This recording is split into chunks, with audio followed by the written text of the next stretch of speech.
제 하루는 항상 묵향과 함께 시작되었습니다. 새벽녘, 동이 트기 직전에 서늘하고 푸른 공기가 창문을 통해 스며들어올 때쯤 저는 조용히 자리에서 일어나 벼루 앞에 앉았습니다. 손끝에 스며드는 차가운 돌의 감촉, 그리고 먹을 갈 때 나는 사각거리는 그 부드러운 소리. 그것은 지난 20년 동안 제 삶의 배경음악이자 흐트러진 마음을 다스리는 유일한 의식이었습니다. 먹물이 서서히 검은 물결처럼 퍼져나갈 때 제 마음도 그 물결에 따라 고요해졌습니다. 이 순간만큼은 세상의 소음이 닿지 못하는 오직 저와 제 내면의 대화만이 흐르는 시간이었지요. 창밖으로 희미한 새소리가 들려오면 저는 종이에 첫 획을 그었습니다. 그 획은 제 하루의 시작이자 끝없는 사유의 문을 여는 열쇠였습니다. 제가 운영하는 작은 철학관 신원은 오래된 동네의 후미진 골목 깊숙이 자리 잡고 있었습니다. 간판조차 눈에 띄지 않게 오래된 나무 문짝에 희미하게 새겨진 글씨만이 그곳의 존재를 알릴 뿐이었습니다. 아는 사람만 찾아오는 그런 곳이었지요. 손님들은 대부분 평범한 사람들이었습니다. 직장에서의 스트레스에 시달리는 샐러리맨, 가족 관계로 고민하는 주부, 혹은 사업의 갈림길의 선소상공인들. 그들은 제 앞에 앉아 자신의 가장 깊은 불안과 욕망을 털어놓았습니다. 저는 그들의 삶이라는 거대한 기보 위에서 그들이 미처 보지 못한 다음 수를 찾아주는 역할을 했습니다. 때로는 사주를 풀어주고, 때로는 꿈의 상징을 해석하며 그들의 마음속에 숨겨진 길을 밝혀주었습니다. 그 순간, 저는 단순한 점술가가 아니라 그들의 영혼을 안내하는 나그네였습니다. 한 손님의 눈물 어린 고백을 듣고 저는 조용히 개를 뽑아주며 말했습니다. 이 고통은 지나갈 구름이야. 그 뒤에 무지개가 기다릴 테니. 하지만 집으로 돌아오면 모든 것이 달라졌습니다. 저는 더 이상 선생님이 아니었습니다. 그저 미신이나 믿는 교양 없는 엄마일 뿐이었습니다. 그날도 퇴근 시간이 가까워지자 저는 철학관의 문을 잠그고 집으로 향했습니다. 낡은 가방에 챙긴 먹물병과 책 몇 권이 제 유일한 짐이었습니다. 골목길을 걸으며 저는 집으로 가는 길이 점점 무거워지는 것을 느꼈습니다. 집에 도착하자 이미 익숙한 냄새가 코를 찔렀습니다. 세탁기 돌아가는 소리와 함께 저녁 준비를 서두르는 주부의 일상적인 향기. 하지만 그 안에서 저는 요토리였습니다. 문을 열고 들어서자 거실의 밝은 조명 아래서 아들 네오의 그림자가 길게 드리워져 있었습니다. 어머니, 또 그 냄새. 제발 집에서만큼은 그런 것 좀만 하시면 안 돼요. 제 지인들이라도 오면 뭐라고 생각하겠어요. 온몸에 키키한 냄새가 배는 것 같아요. 오늘 클라이언트 미팅에서까지 그 냄새가 나서 창피했어요. 문이 열리자마자 퇴근하고 돌아온 며느리 지수가 명품 백을 소파에 던지며 쏘아붙였습니다. 그녀는 국내 최고 로펌에 잘나가는 변호사였습니다. 매일 고급스러운 정장 차림으로 출근하는 그녀에게 제 손에 묻은 옅은 먹물 자국은 마치 오물을 보는 듯한 혐오의 대상이었습니다. 그녀의 세상은 논리와 증거, 그리고 승리의 쾌감으로 가득 찬 곳이었지요. 그 안에서 저와 제 일은 존재해서는 안 될 부끄러운 얼룩 같은 것이었습니다. 지수는 항상 제게 그렇게 말했습니다. 어머니, 요즘 시대에 그런 게 무슨 소용이에요. 과학이 모든 걸 설명하잖아요. 사주, 그건 그냥 우연의 산물이죠. 그녀의 말투는 날카로웠고 눈빛은 피로와 짜증으로 물들어 있었습니다. 지수야, 이건 그냥 내 일이란다. 나에게 의미 있는 일이야. 남편이 세상을 떠난 뒤 얻은 실어증의 후유증으로 제 말은 여전히 어눌하게 튀어나왔습니다.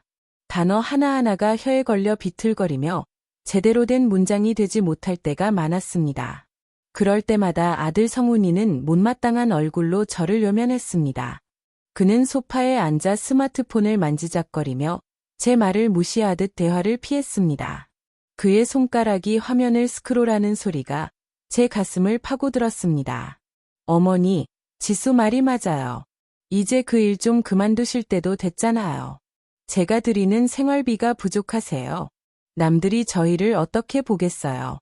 아들은 대기업 최연소 이사인데 어머니는 길거리에서 사주나 봐주고 있다고 하면 친구들이 물어보면 어떻게 대답하라고요? 우리 엄마는 점쟁이세요라고요. 성훈이는 국내 굴지의 대기업 태강그룹의 전략기획실 이사였습니다.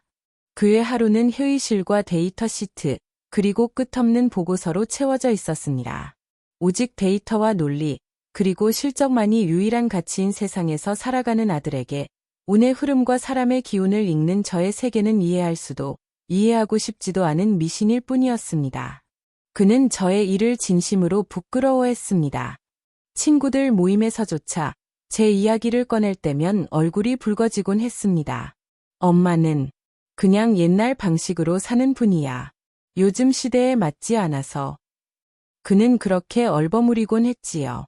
그의 말 속에 숨겨진 수치심이 제게는 칼날처럼 느껴졌습니다. 나는 돈 때문에 하는 일이 아니다. 이건 나의 삶이야. 제 말은 공기 중에 흩어졌습니다. 아들은 한숨을 쉬며 자리에서 일어났습니다. 그의 발소리가 복도를 울리며 멀어지자 지수가 제게 속삭이듯 말했습니다. 어머니, 성훈 씨가 스트레스 받으세요. 제발 이해해 주세요. 그럼 이해하세요. 제발. 이제는 좀 평범한 어머니들처럼 취미 생활이나 하시면서 편하게 사세요. 저희 체면도 좀 생각해 주시고. 요즘 동네 사람들도 이상하게 쳐다봐요. 체면. 그들에게는 그것이 전부였습니다. 성공한 아들과 변호사 며느리의 체면을 위해 저는 제 삶을 숨겨야 했습니다. 저는 더 이상 아무 말도 하지 않았습니다. 가족이라는 이름 아래 모여 살고 있었지만 우리는 서로 다른 언어를 쓰는 이방인과 같았습니다. 그들이 저녁 식탁에서 자신들의 화려한 세상에 대해 이야기할 때 성훈이가 이번 분기 실적에 대해 자랑스럽게 말하고 지수가 클라이언트와의 승소 사례를 흥분되게 풀어내는 그 시간에 저는 그저 투명 인간처럼 앉아 밥을 먹었습니다. 그들의 대화는 저와는 아무런 상관이 없는 다른 세상의 이야기였습니다. 포크와 나이프가 접시에 부딪히는 소리만이 제 귀에 울렸고 저는 조용히 그 소리에 귀 기울였습니다. 밥 한 숟가락을 입에 넣을 때마다 제 마음속에 쓸쓸함이 스며들었습니다. 그날 밤 홀로 침대에 누워 창밖을 바라보았습니다. 달빛이 스며드는 방 안에서 제 작은 철학관이 떠올랐습니다. 그곳을 채우는 묵향과 낡은 책들, 그리고 손님들의 따뜻한 눈빛. 이 차가운 집보다 훨씬 더 편안하게 느껴졌습니다. 저는 조용히 눈을 감았습니다. 내일도 또 그 향기 속으로 돌아갈 테니까요. 하지만 그 향기가 이 집 안에서조차 용납되지 않는다는 사실이 제 가슴을 무겁게 짓눌렀습니다. 그러던 어느 늦은 저녁이었습니다. 그날도 저는 텅 빈 거실에서 홀로 늦은 저녁을 먹고 있었습니다.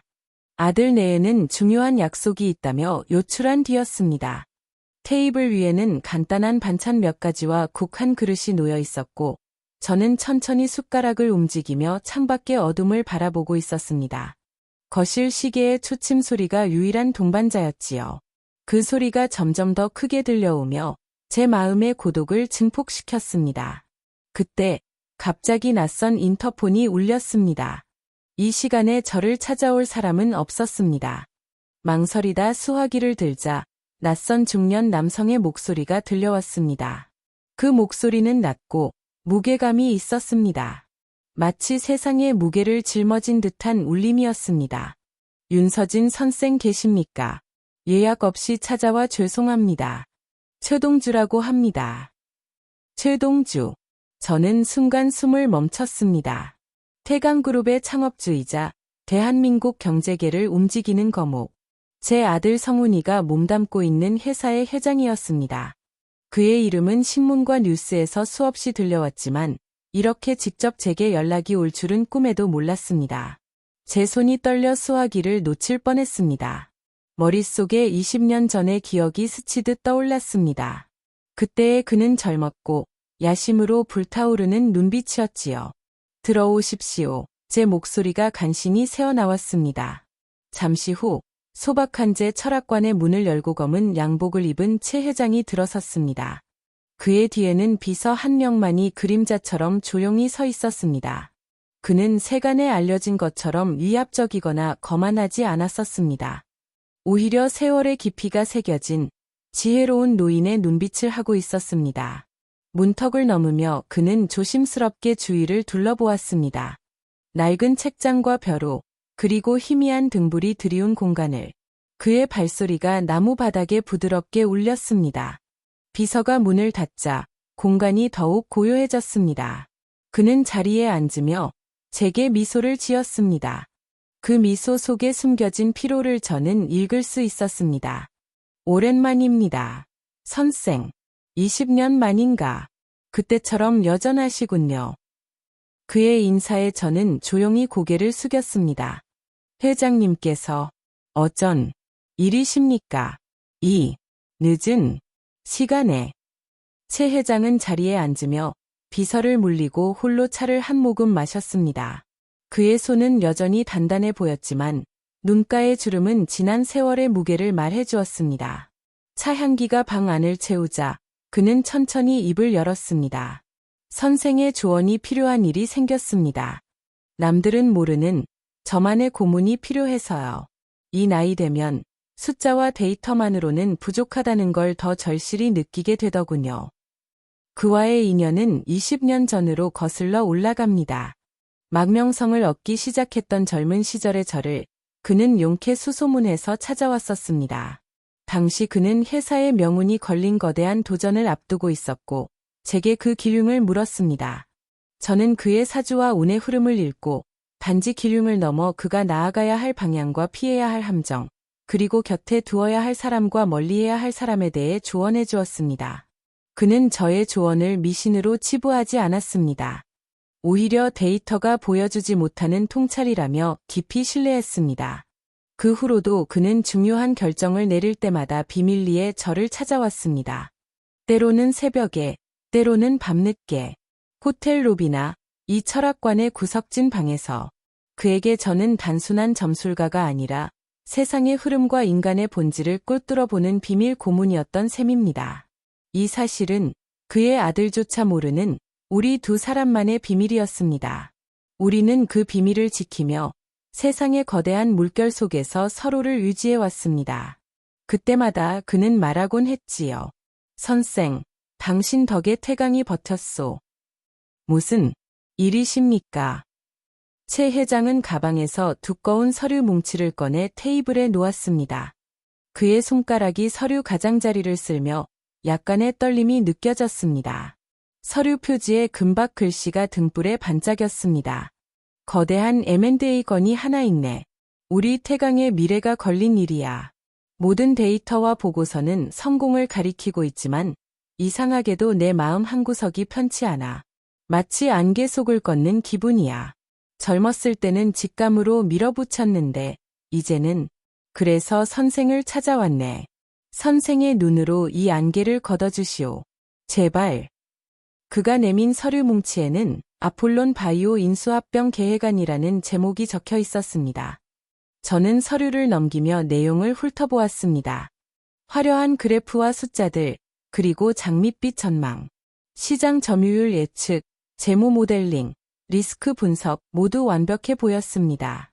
하지만 그 계획안의 총괄 책임자 이름은 너무나도 선명하게 제 눈에 박혀왔습니다. 전략기획실 이사 박성훈. 바로 제 아들이었습니다. 제 손이 멈췄고 심장이 쿵쾅거렸습니다. 저는 순간 심장이 멎는 듯한 충격을 느꼈습니다. 아들의 회사 회장님이 자신의 아들이 인생을 걸고 추진하는 프로젝트의 운명을 바로 그 아들이 미신이라며 경멸하는 그의 어머니에게 묻고 있는 이 기막힌 상황. 세상의 아이러니는 언제나 이토록 가혹하고 서늘했습니다. 제 손이 떨려 서류를 떨어뜨릴 뻔했습니다.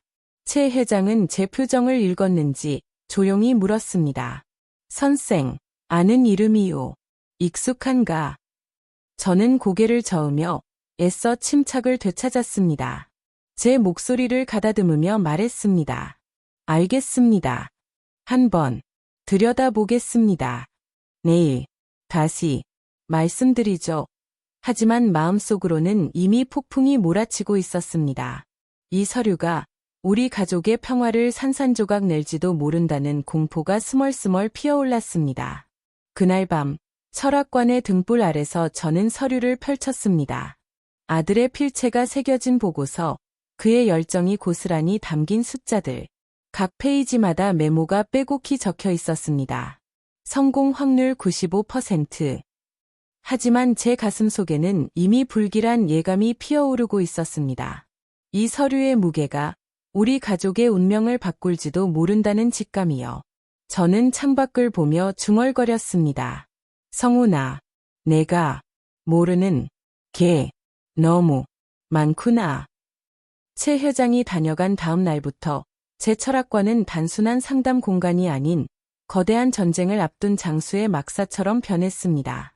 낮 시간에는 여전히 찾아오는 손님들의 고민을 들어주고 길을 제시해 주었지만 그 안에서도 제 마음은 이미 다른 곳에 가 있었습니다. 한 손님의 사주를 풀며 저는 무의식적으로 아폴론 바이오의 이름을 중얼거렸습니다. 손님의 눈빛이 흔들릴 때 제 머릿속에는 아들의 보고서 그래프가 떠올랐습니다. 밤이 되면 철학관의 문을 걸어 잠그고 저는 오롯이 아폴론 바이오라는 이름의 거대한 성을 해부하는 분석가가 되었습니다. 아들 성훈이가 쌓아 올린 데이터의 성은 겉보기에는 완벽했습니다. 재무제표는 탄탄하고 시장 전망은 밝았습니다. 성장률 25%, ROI 300% 숫자들이 춤을 추듯 페이지에 새겨져 있었습니다. 하지만 저는 알고 있었습니다. 세상의 어떤 견고한 성이라도 보이지 않는 작은 균열 하나가 모든 것을 무너뜨릴 수 있다는 것을.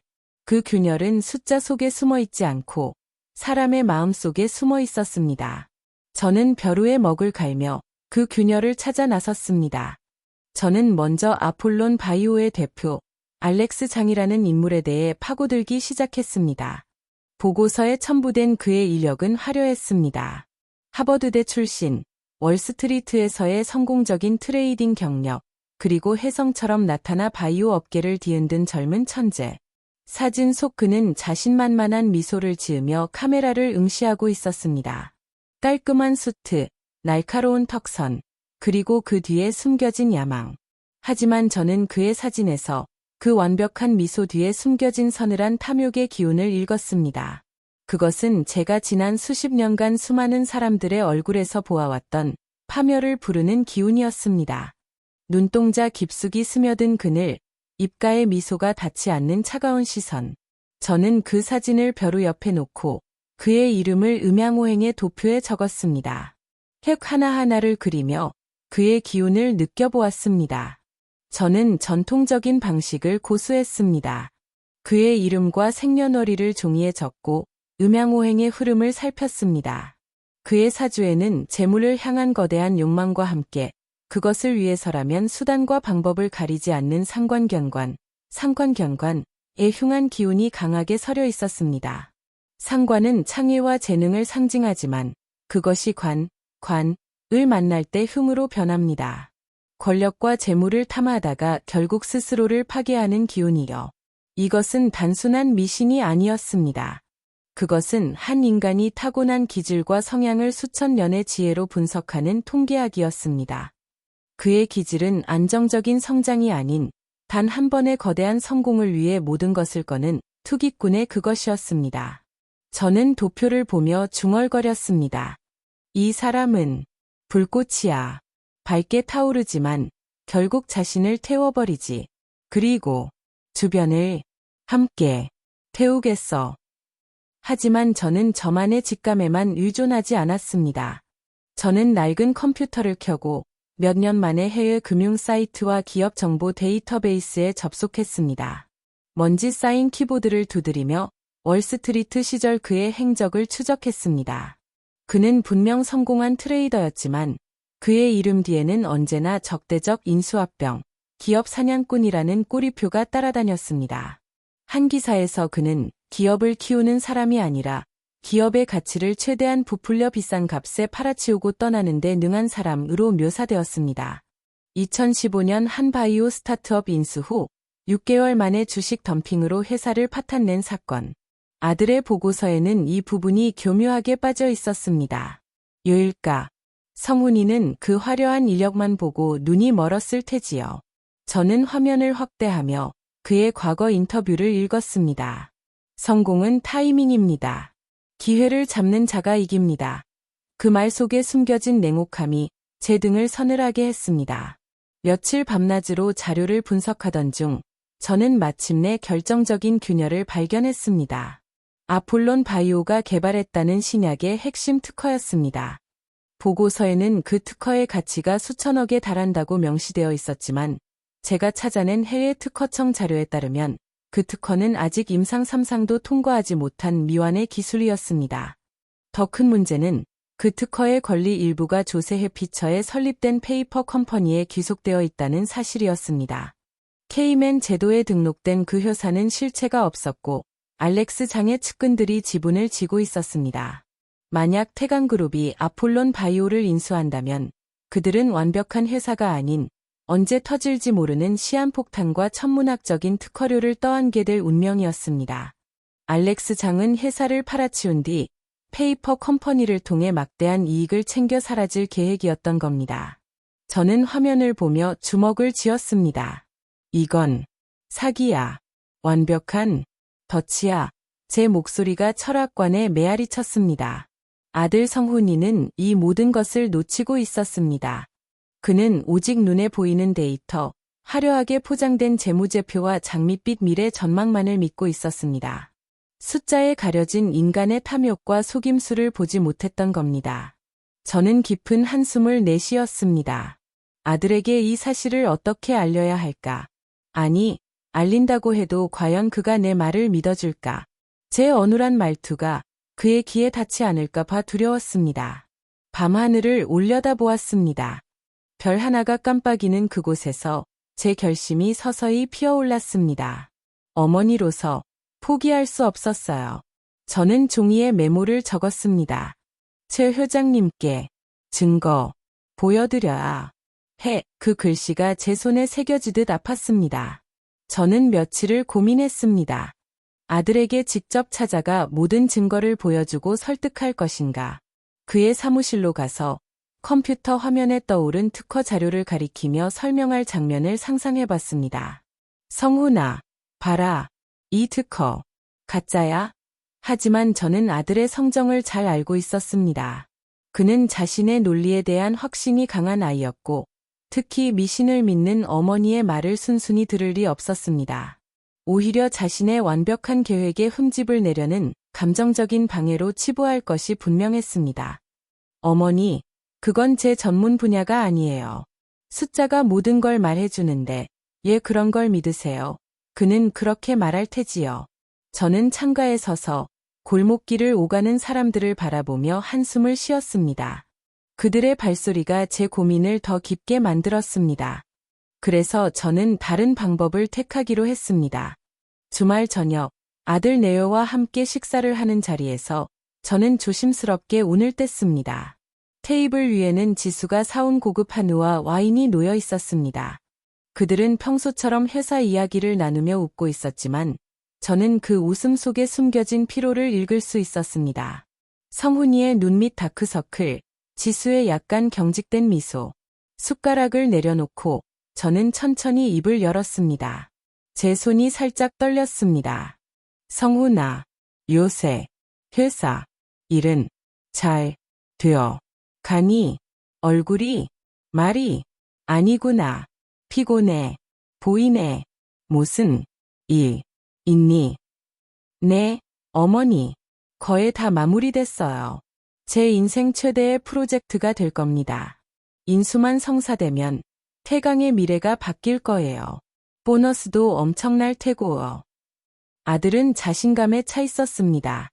그의 눈빛은 빛났고 포크를 쥔 손이 약간 떨릴 정도로 흥분되어 있었습니다. 와인 잔을 기울이며 그는 프로젝트의 세부 사항을 자랑스럽게 늘어놓았습니다. 저는 뜸을 들이다 마치 점괘를 이야기하듯 말했습니다. 그래, 그런데 어젯밤 꿈자리가 하도 뒤숭숭해서 말이다. 커다란 황금 마차를 샀는데 막상 타려고 보니 바퀴 한쪽이 썩어 있더구나. 큰 거래를 앞두고는 돌다리도 두들겨 보고 건너야 하는 법인데 사람의 마음도 숫자처럼 보이지 않는 부분이 있단다. 조심해라. 성훈아. 제 말에 아들 성훈이의 얼굴이 순간 굳어졌습니다. 그는 포크를 내려놓고 저를 노려보았습니다. 포크가 접시에 부딪히는 소리가 날카로웠습니다. 며느리 지수는 숟가락을 탁 소리 나게 내려놓으며 비웃었습니다. 그녀의 미소는 날카로웠습니다. 어머님, 또 시작이세요. 성훈 씨가 얼마나 철저한 사람인데 꿈 이야기로 초를 치세요. 성훈 씨, 신경 쓰지 마요. 어머님은 그냥 걱정돼서 그러시는 거니까. 제가 아는 한, 이 딜은 완벽해요. 로펌에서도 모든 법적 리스크를 검토했으니까. 특허는 국제 인증됐고, 재무는 감사받았어요. 지수의 말에 성훈이가 고개를 끄덕였습니다. 그의 목소리가 차가워졌습니다. 어머니, 제발 좀. 전 데이터로 일하는 사람입니다. 어머니의 그 비과학적인 예감 같은 건 제 일에 아무런 도움이 안 돼요. 오히려 방해만 될 뿐입니다. 제가 얼마나 완벽하게 준비했는지 어머니는 상상도 못하실 거예요. 특허 가치만 해도 1,000억이 넘고 시장 점유율은 30% 이상이에요. 꿍. 그건 무의식의 잡음일 뿐이에요. 아들은 차갑게 말을 잘랐습니다. 그의 눈에는 저에 대한 짜증과 경멸이 가득했습니다. 저는 더 이상 아무 말도 하지 않았습니다. 제 경고는 그렇게 아들의 두꺼운 논리의 벽에 부딪혀 산산조각이 났습니다. 식사가 끝난 후 그들은 방으로 들어갔고 저는 홀로 설거지를 했습니다. 물소리 속에서 제 마음이 울렸습니다. 왜 내 말을 믿지 못하는 거나 내가 본 게 다 틀린 건가? 뜨거운 물이 제 손을 데우듯 눈물이 고였습니다. 며칠 뒤 제 철학관에 오랜 단골 손님 한 분이 찾아왔습니다. 작은 중소기업을 운영하는 박 사장이었습니다. 그의 얼굴에는 깊은 수심이 가득했습니다. 그는 자리에 앉자마자 한숨을 쉬며 이야기를 시작했습니다. 선생님, 저 망하게 생겼습니다. 작년에 월스트리트 출신이라는 젊은 사람 말만 믿고 신기술에 거액을 투자했는데 알고 보니 전부 사기였습니다. 보고서는 완벽했는데 숫자는 거짓말을 안 할 줄 알았는데 특허가 가짜였어요. 이제 빚더미예요. 직원들 월급도 못 주고 집도 날아갈 판이에요. 저는 그의 이야기를 들으며 아들 성훈이의 얼굴을 떠올렸습니다. 박 사장이 말하는 사기꾼의 수법은 알렉스 장의 그것과 너무나도 닮아 있었습니다. 화려한 프레젠테이션, 부풀린 숫자, 그리고 사라지는 돈. 저는 박 사장의 손을 잡고 위로하며 그가 앞으로 나아가야 할 길을 조언해 주었습니다. 박 사장님, 이제 새로 시작하세요. 상처는 흉터로 남지만 그 흉터가 더 강하게 만듭니다. 작은 사업부터 다시 세우세요. 그는 눈물을 훔치며 고마워했습니다. 그리고 동시에 제 결심은 더욱 굳어졌습니다. 내 아들만큼은 저렇게 피눈물을 흘리게 만들 수는 없었습니다. 저는 창밖을 보며 속으로 다짐했습니다. 어떻게든 막아야 해. 최 회장님은 통해라도. 저는 결국 최 회장에게 다시 연락을 취했습니다. 그를 제 철학관으로 다시 불렀습니다. 밤늦은 시간, 문을 열자 그의 얼굴이 이전보다 더욱 피곤해 보였습니다. 그는 자리에 앉아 차를 한 모금 마시며 물었습니다. 선생, 무슨 일로 다시 부르셨소? 또 안개가 끼었소? 회장님, 그 거래 다시 한번 생각해 보셔야 할 것 같습니다. 큰 위험이 숨어 있습니다. 최 회장은 제 어눌한 말투에도 불구하고 그 안에 담긴 무게를 즉시 알아차렸습니다. 그는 아무것도 묻지 않고 제 눈을 똑바로 바라보았습니다. 그의 시선은 깊었고 세월의 무게가 느껴졌습니다. 이유를 들려주시겠소, 선생. 자세히. 저는 제가 찾아낸 모든 것을 그에게 설명했습니다. 알렉스 장의 과거 행적, 미완의 특허, 조세 회피처의 페이퍼 컴퍼니까지. 저는 복잡한 금융용어 대신 알기 쉬운 비유를 들어 설명했습니다. 테이블 위에 놓인 차 잔을 가리키며 말했지요.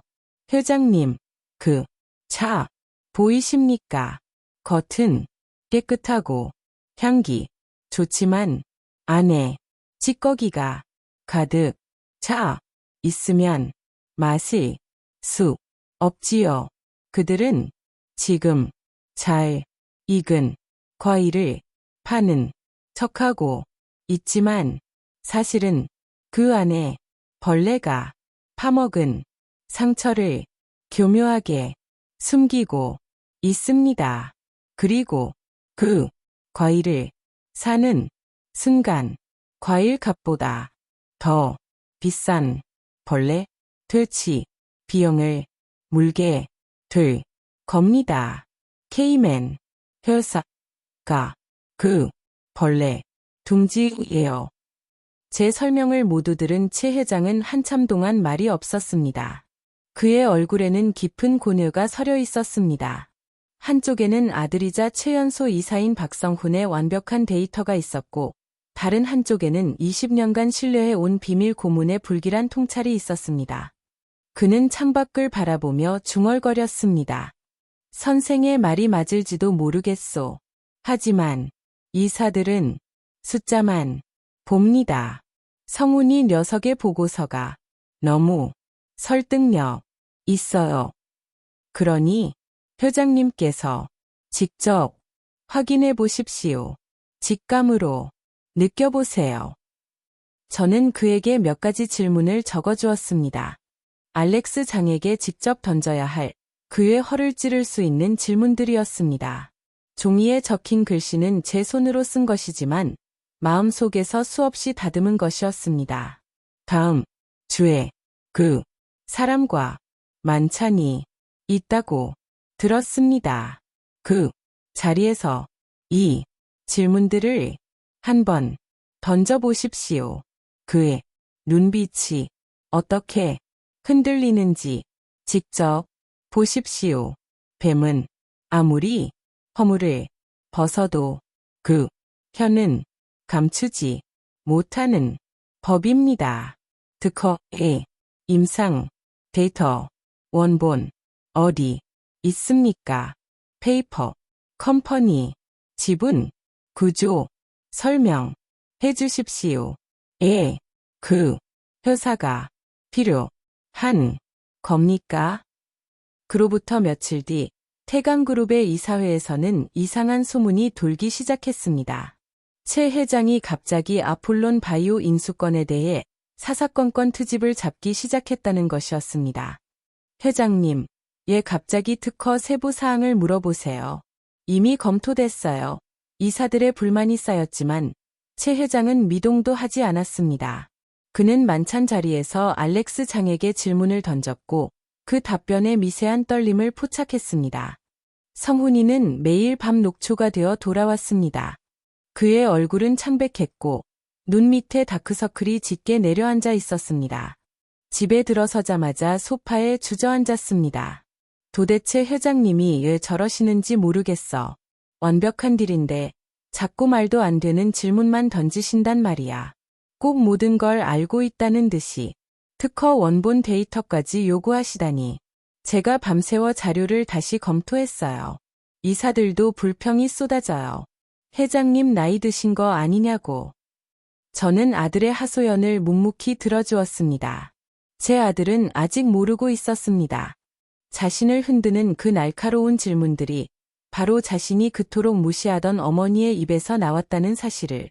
저는 그의 어깨를 토닥이며 속으로 생각했습니다. 조금만 더 버텨라. 진실이 드러날 테니까. 내가 깨달을 때까지. 그의 피곤한 숨소리가 제 가슴을 아프게 했습니다. 최 회장의 의심이 깊어지는 동안 저는 다른 쪽으로 움직이기 시작했습니다. 알렉스 장과 그의 공모자들에 대한 더 구체적인 증거가 필요했습니다. 저는 제 오랜 인맥 중 한 사람에게 연락을 취했습니다. 그는 탐정사무소를 운영하고 있는 은퇴한 베테랑 형사였습니다. 30년 경력의 그이 형사는 과거 제 남편의 사건을 수사했던 인연으로 제겐을 누님이라 불렀습니다. 전화를 걸자 그의 밝은 목소리가 들려왔습니다. 누님, 이게 얼마 만입니까? 잘 지내셨습니까? 요즘 뉴스에서 태강그룹 소식 보니 누님 아드님 이름이 자주 나오던데요. 대박 프로젝트라던데. 오랜만이네, 이 형사. 나, 윤서진 1세. 부탁할 일이 있네. 아폴론 바이오라는 회사 뒷조사를 좀 해주게. 특히 대표라는 알렉스 장, 그 친구, 주변 인물들을 샅샅이 돈 걱정 마 내가 줄게. 급해. 이 형사는 며칠 뒤 제 철학관으로 찾아왔습니다. 그의 손에는 두꺼운 보고서와 USB가 들려 있었습니다. 그는 자리에 앉아 차를 마시며 이야기를 시작했습니다. 누님, 이건 대형 사건이에요. 알렉스 장이 최근 강남의 한 고급 룸살롱에서 국내 대형 로펌의 변호사와 자주 회동한다는 거예요. 그 변호사 이름이 김지수예요. 누님 며느리분 맞죠? 매주 목요일 밤 같은 룸에서 서류 주고받고 와인 마시며 웃는 사진도 찍었어요. 모든 조각이 맞춰졌습니다. 며느리 지수는 단순한 방관자가 아니었습니다. 그녀는 이 거대한 사기극의 법률 자문을 맡고 있었던 핵심 공모자였던 겁니다. 어쩌면 이 모든 계획을 아들 성훈이에게 제안한 것조차 그녀였을지도 모릅니다. 집 안에서는 저를 경멸하고 집 밖에서는 제 아들을 사지로 내몰고 있었던 겁니다. 보고서를 보며 저는 치밀어 오르는 분노를 느꼈습니다. 룸살롱에서의 사진들, 지수가 알렉스 장과 속삭이며 웃는 모습, 서류를 주고받는 장면, 그녀의 손에 쥔 와인잔, 제 손이 떨렸습니다.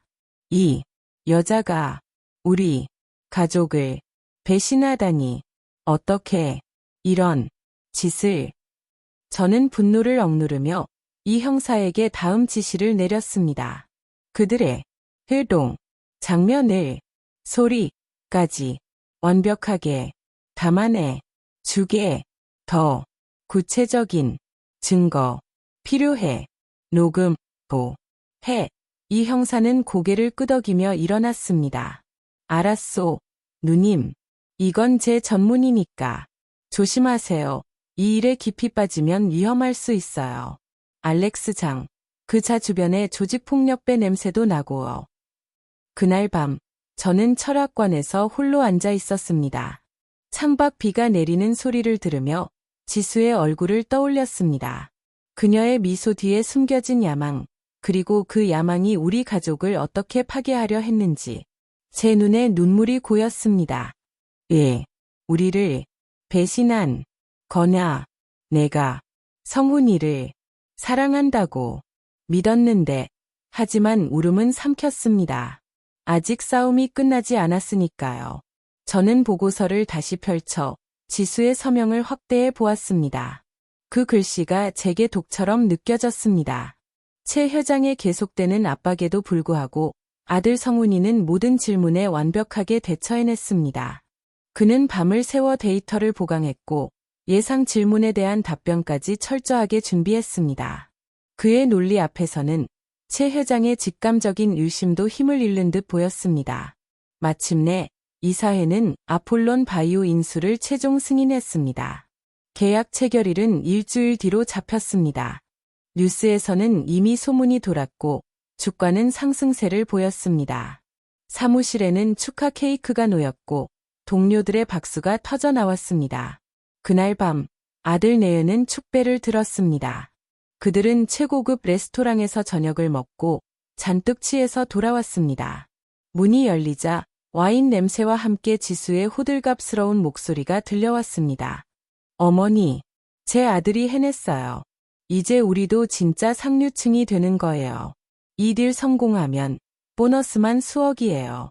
해외 휴가도 가고 집도 사고. 며느리 지수는 제 손을 잡고 호들갑을 떨었습니다.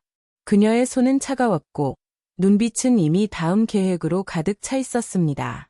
하지만 그 손길 속에 숨겨진 떨림을 저는 느꼈습니다. 성훈이도 오랜만에 환하게 웃고 있었습니다. 그는 제 어깨를 툭 치며 말했습니다. 어머니, 죄송했어요. 그동안 제가 너무 예민했죠. 이제 이 프로젝트만 끝나면 어머니 일도 그만두게 해드리고 제가 제대로 모실게요. 해외여행도 가고 좋은 집도 사드릴게요. 어머니가 좋아하는 차도 매일 타고요. 아들의 말에는 진심이 담겨 있는 듯했지만 저는 그 웃음 뒤에 드리운 어두운 그림자를 볼 수 있었습니다. 그는 자신이 얼마나 위험한 다리를 건넜는지 그리고 그 다리가 얼마나 위태롭게 흔들리고 있는지 전혀 깨닫지 못하고 있었습니다. 지수는 이미 미래의 계획을 세우고 있었습니다. 소파에 기대며 성훈이에게 속삭이듯 말했지요. 성훈 씨, 우리 이제 강남으로 이사 가요. 그리고 차도 바꿔야겠어요. 당신 이제 태강그룹의 영웅인데 언제까지 이 낡은 국산차를 탈 순 없잖아요. 어머님 철학관도 빨리 정리해야겠어요. 상류층 사교계에 그런 흠이 있으면 안 되죠. 제가 로펌에서 아는 사람들한테 소개시켜줄게요. 파티 초대도 받을 수 있을 거예요. 그들의 대화를 들으며 저는 조용히 제 방으로 들어왔습니다. 문을 닫고 벽에 기대어 서 있었습니다.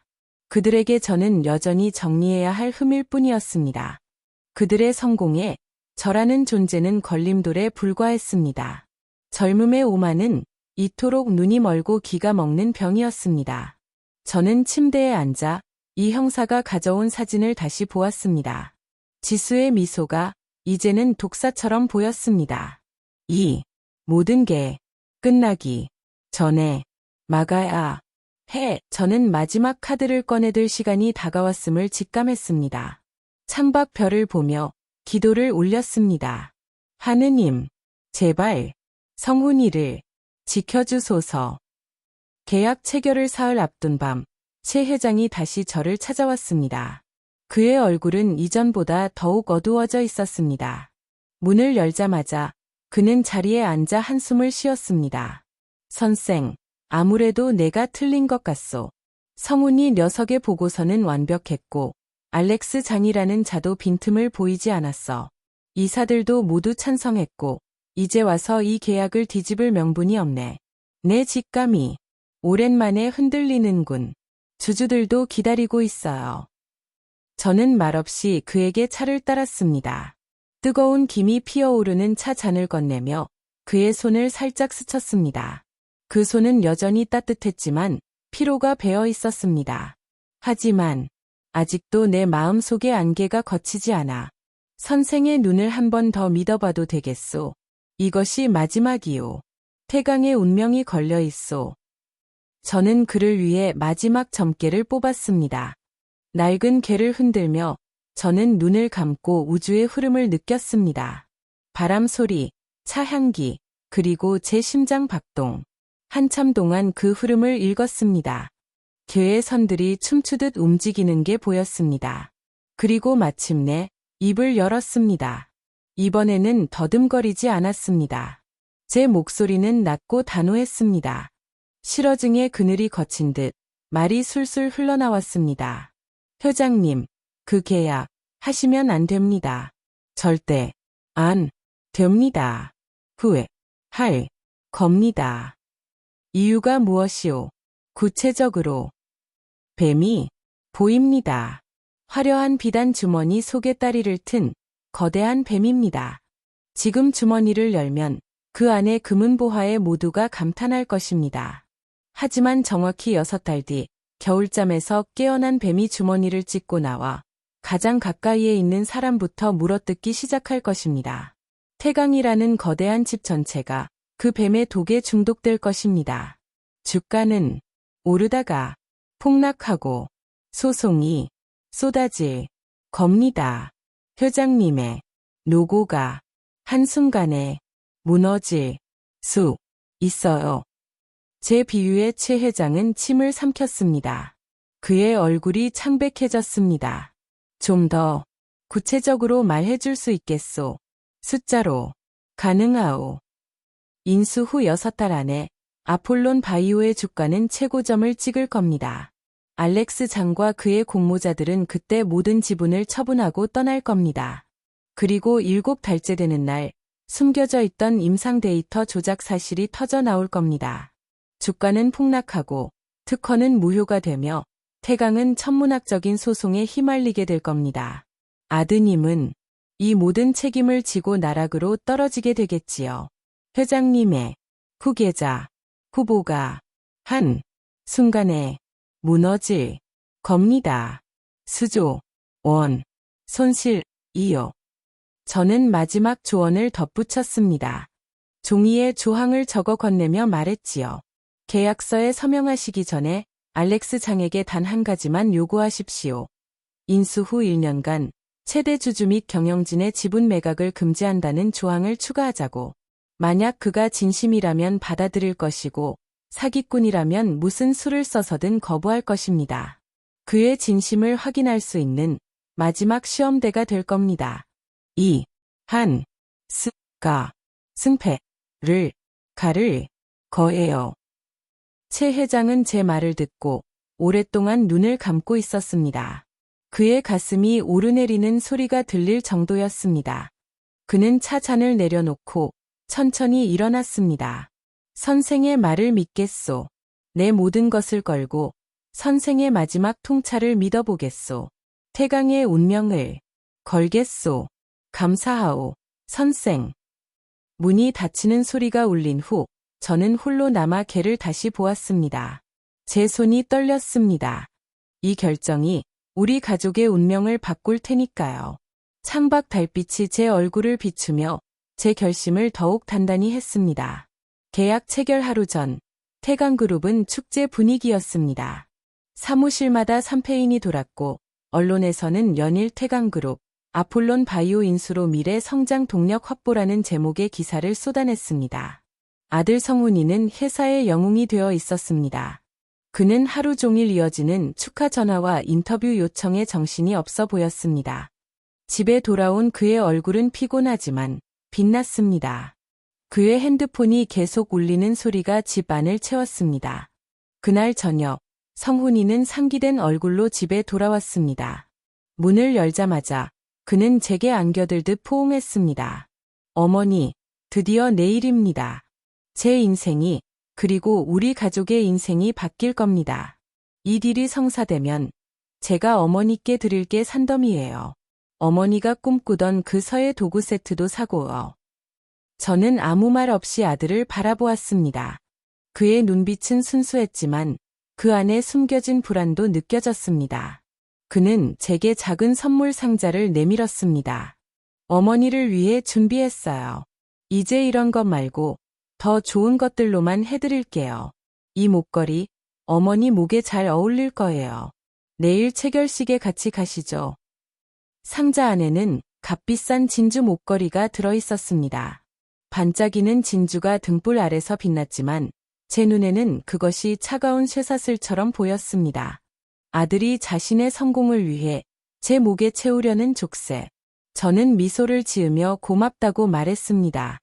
고마워, 성훈아. 하지만 네, 조심히 해. 무언가 불안한 기운이 느껴져. 밤이 깊었습니다.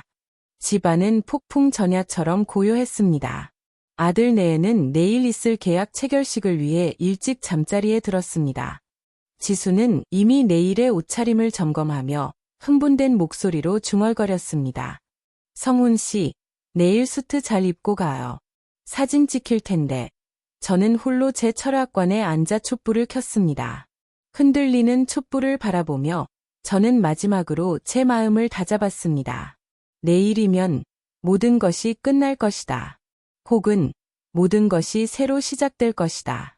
저는 제 아들이 이 시련을 통해 데이터와 숫자가 아닌 사람의 마음과 세상의 이치를 깨닫는 진짜 어른으로 성장하기를 간절히 기도했습니다. 그것이 제가 어미로서 그에게 줄 수 있는 가장 아프고도 깊은 사랑이었습니다. 촛불이 꺼질 무렵 저는 속으로 속삭였습니다. 성훈아, 어머니가 지켜줄게. 무슨 일이 있어도. 계약 체결 당일 태강그룹의 이사회 회의실은 긴장과 기대로 가득 차 있었습니다. 거대한 원목 테이블 중앙에는 아폴론 바이오 인수 계약서가 놓여 있었고 양쪽으로 태강그룹의 임원들과 알렉스 장을 비롯한 아폴론 바이오의 경영진이 마주 앉아 있었습니다. 공기 중에 커피 냄새와 종이 냄새가 뒤섞여 무거운 분위기를 더했습니다. 벽면의 대형 스크린에는 프로젝트 슬라이드가 준비되어 있었습니다.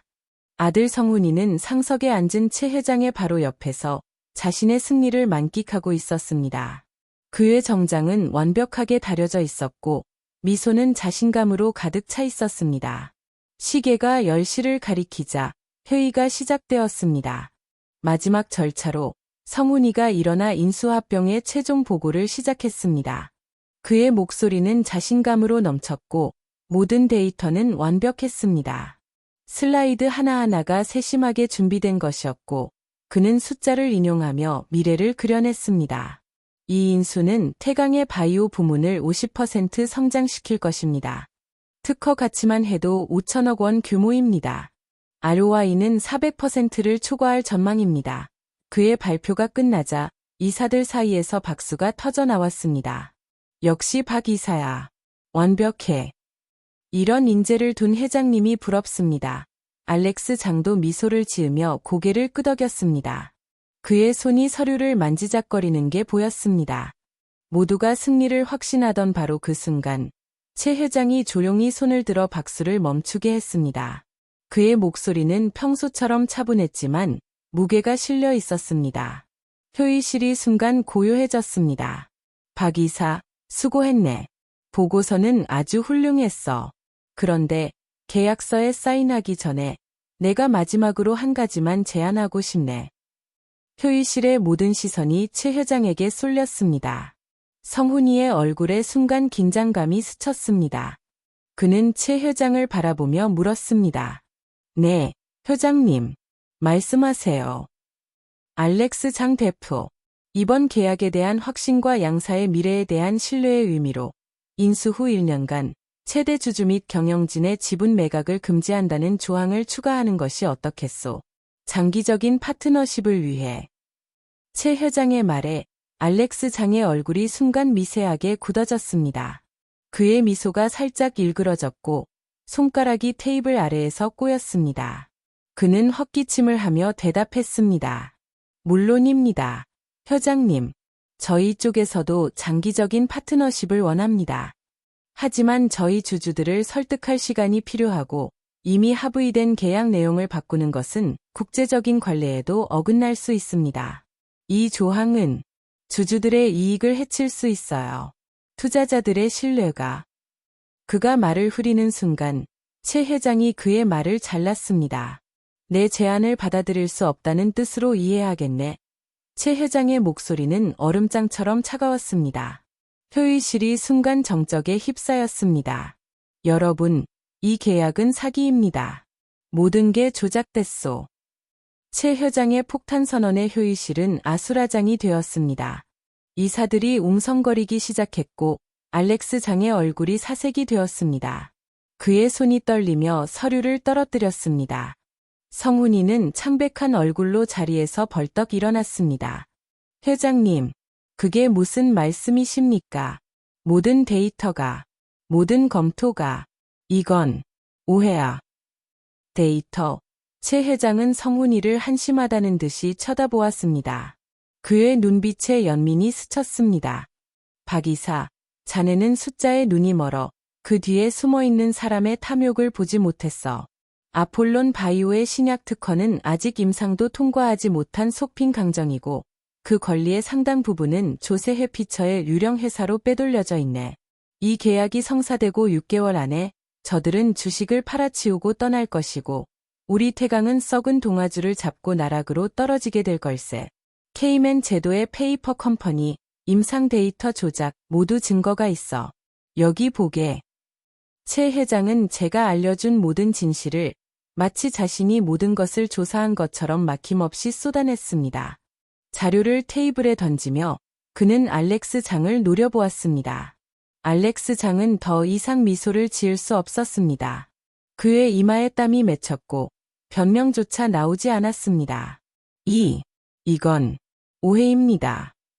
그의 목소리가 떨렸습니다. 성훈이는 그 자리에 얼어붙은 듯 서 있었습니다. 그의 세계가 무너지는 소리가 제게까지 들려오는 듯했습니다. 그의 손이 주먹을 쥐었다 풀기를 반복했습니다. 아들 성훈이는 무너져 내렸습니다. 자신이 평생을 바쳐 쌓아 올린 논리의 성이 눈앞에서 허무하게 무너져 내리는 것을 그는 믿을 수 없다는 듯 바라보고 있었습니다. 그의 손이 떨렸고 무릎이 풀려 테이블에 기대었습니다. 눈물이 고인 그의 눈으로 효의실이 일그러져 보였습니다. 어떻게 회장님께서 이 모든 것을 어떻게 알았습니까? 이건 불가능해요. 제가 몇 달을 밤새워 준비했는데. 최 회장은 그런 성훈이를 향해 연민이 담긴 눈빛으로 말했습니다. 그의 목소리는 부드러웠습니다. 내가 아니네. 이 모든 것을 꿰뚫어 본 것은 자네가 그토록 무시하고 경멸했던 자네의 어머니일세. 윤서진 선생. 그녀가 나의 비밀 고문이었고 이 사기의 모든 그녀를 찾아냈어. 20년째 그녀의 통찰이 태강을 지켜왔소. 그 순간 회의실의 두꺼운 문이 열렸습니다. 최 회장의 비서가 안내하는 대로 제가 조용히 회의실 안으로 들어섰습니다. 제 발소리가 카페트 위에서 부드럽게 울렸습니다. 모든 사람들의 시선이 제게로 쏠렸습니다. 이사들의 놀란 눈빛, 알렉스 장의 공포에 찬 시선, 그리고 성훈이의 믿을 수 없다는 표정. 저는 천천히 걸어 넋이 나간 채 저를 바라보고 있는 아들 성훈이의 앞에 섰습니다. 며느리 지수도 소식을 듣고 달려왔는지 문가에서 사색이 된 얼굴로 이쪽을 보고 있었습니다.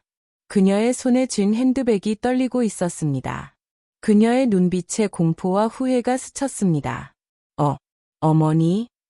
여기서. 어떻게? 이 회의실에? 성훈이의 목소리가 신라처럼 떨려왔습니다. 저는 아무 말 없이 아들의 뺨을 어루만졌습니다. 그의 피부가 뜨거웠습니다. 그리고 그의 눈을 똑바로 바라보며 더 이상 더듬거리지 않는 명료하고 단단한 목소리로 말했습니다. 실어증의 그림자가 완전히 거친 듯 제 말은 강물처럼 흘렀습니다. 성훈아, 세상에는 데이터가 보여주지 못하는 진실도 있단다. 사람의 마음을 읽고 운의 흐름을 읽는 것, 그것이 내가 평생을 바쳐 해온 일이란다. 너는 숫자만 믿었지만 그 숫자 뒤에 숨겨진 탐욕을 보지 못했어. 이제 배워야 할 게 많구나. 어머니의 말을 이제야 듣는 거냐. 하지만 늦지 않았어.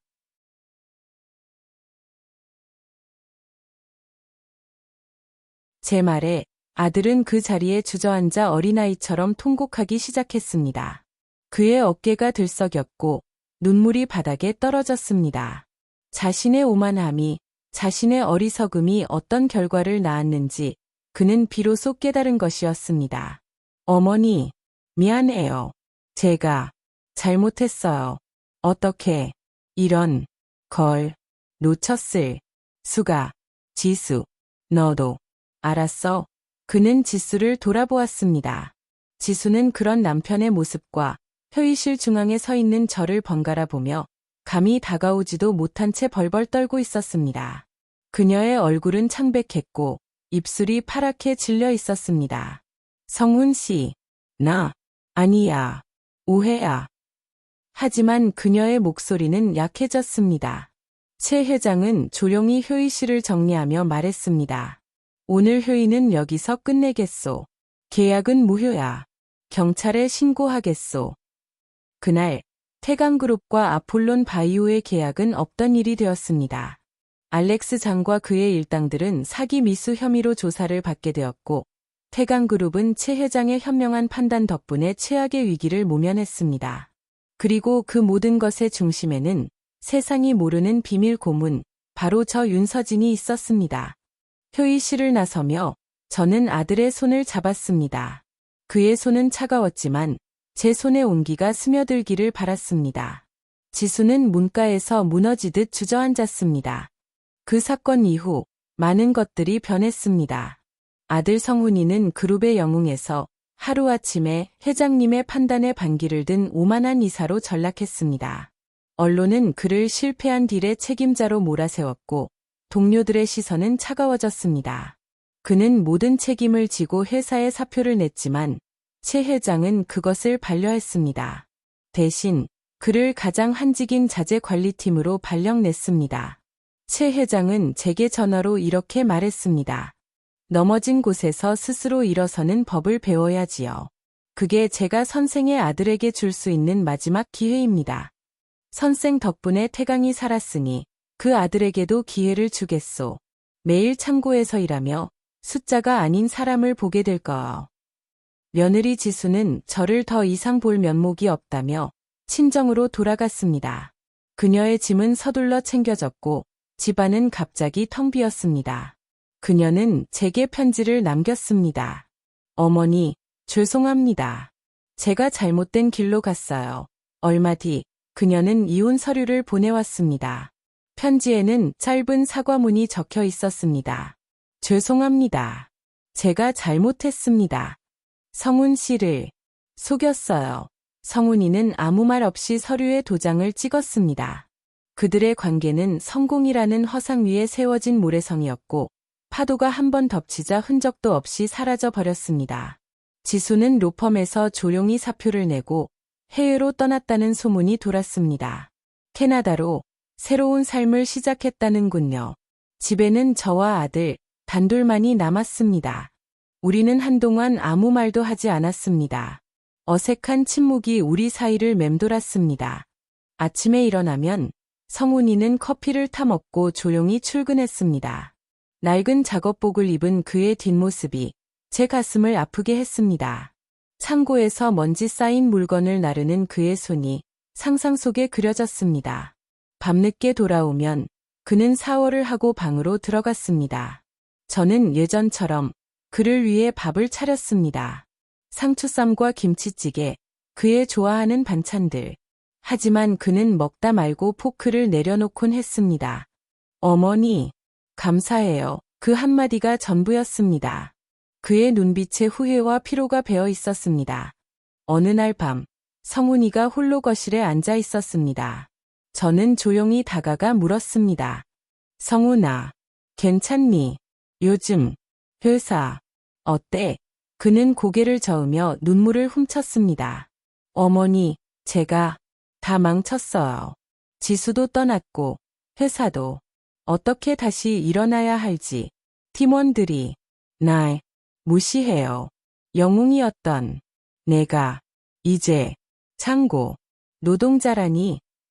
저는 그의 어깨를 안아주었습니다. 그 순간 침묵이 부서지는 소리가 들렸습니다.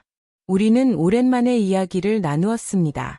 그의 상처, 제 상처, 남편을 잃은 슬픔, 실어증으로 고통받던 날들. 그 밤, 우리는 비로소 서로를 보았습니다. 그의 눈물이 제 어깨를 적셨습니다. 한 달쯤 지났을까. 어느 주말 오후, 성훈이가 처음으로 제 철학관으로 저를 찾아왔습니다. 그는 문 앞에서 망설이다 들어왔습니다. 낡은 작업복 차림의 그가 책장 사이를 어색하게 걸었습니다. 먼지 쌓인 책 냄새가 그를 감쌌습니다. 저는 손님 상담 중이었는데 그는 아무 말 없이 구석에 앉아 지켜보았습니다. 한 할머니의 가족 고민을 풀어주는 제 모습을 그는 조용히 바라보았습니다. 선생님, 제 아들이 요즘 집을 나가 버렸어요. 어떻게 해야 할까요? 할머니의 말에 저는 위로하며 길을 제시했습니다. 인내하세요. 시간이 풀어줄 겁니다. 모든 손님이 돌아가고 우리 둘만 남았을 때 그가 조심스럽게 입을 열었습니다. 그의 손에 쥔 커피 잔이 떨렸습니다. 어머니, 저 다시 시작하고 싶습니다. 회사에서 자재 관리라니 처음엔 창피했어요. 하지만 요즘 깨닫는 게 많아요. 물건 하나하나에 사람의 손길이 새겨져 있다는 걸. 그는 회사에서 겪고 있는 어려움에 대해 털어놓았습니다. 데이터가 아닌 사람과 사람 사이의 관계 속에서 부딪히는 문제들이었습니다. 팀원들이 저를 믿지 않아요. 이전처럼 명령만 내리려 하니 반발이 커요. 이사님, 이제 우리랑 똑같아요라고 비아냥 들어요. 어떻게 해야 할까요? 데이터 없이 사람을 어떻게 설득하나요? 저는 그의 이야기를 묵묵히 들어준 뒤 그가 앞으로 취해야 할 처세와 마음가짐에 대해 조언해 주었습니다. 성훈아, 듣는 귀를 열어라. 데이터는 머리로, 하지만 사람의 마음은 가슴으로 느껴라. 작은 인사 하나가 큰 변화를 만든다. 내 팀원들의 이야기를 먼저 들어. 그럼 그들이 내 말을 듣게 될 거야. 제 조언은 더 이상 미신이 아니었습니다. 아들은 처음으로 제 말을 경청했습니다. 그의 눈빛이 변해 있었습니다. 고개를 끄덕이며 그는 메모를 꺼내 적었습니다. 그날 이후 아들은 종종 저를 찾아왔습니다. 우리는 예전처럼 차를 마시며 두런두런 이야기를 나누었습니다. 아들은 자신의 어리석음을 고백했고 저는 저의 상처를 이야기했습니다. 남편을 잃은 슬픔, 실어증으로 고통받던 날들, 길고 길었던 불화의 강을 건너 우리는 비로소 서로를 마주보고 있었습니다. 철학관의 묵향이 우리 사이를 부드럽게 감쌌습니다. 그의 웃음소리가 점점 커졌습니다. 시간이 흐르면서 아들 성훈이는 변하기 시작했습니다. 그는 더 이상 화려한 성공을 좇지 않았습니다. 대신 자재관리팀에서 묵묵히 자신의 일을 배우며 땀의 가치를 깨달아갔습니다. 창고에서 물건을 나르는 그의 손은 거칠어졌지만 눈빛은 맑아졌습니다. 그는 주말마다 제 철학관에 와서 낡은 책들을 정리하고 제가 손님들을 상담하는 모습을 어깨너머로 지켜보았습니다. 어머니, 저도 해보고 싶어요. 사주, 어떻게 푸는 거예요? 개, 만져봐도 돼요. 어느 날 그가 제게 물었습니다. 책장 앞에 서서 낡은 개를 만지작거리며 그의 손가락이 조심스럽게 선을 따라갔습니다. 어머니, 어떻게 그렇게 사람의 마음을 꼭 뚫어보시는 겁니까? 어떤 데이터에도 없는 것들을. 저는 이제야 알겠어요. 그날 회의실에서 어머니가 그랬는지 이제 이해가 돼요. 제가 너무 맹신했어요. 저는 웃으며 대답했습니다. 차를 따르며 천천히 말했지요. 데이터는 사람의 머리가 만든 것이지만 마음은 하늘이 내는 것이란다.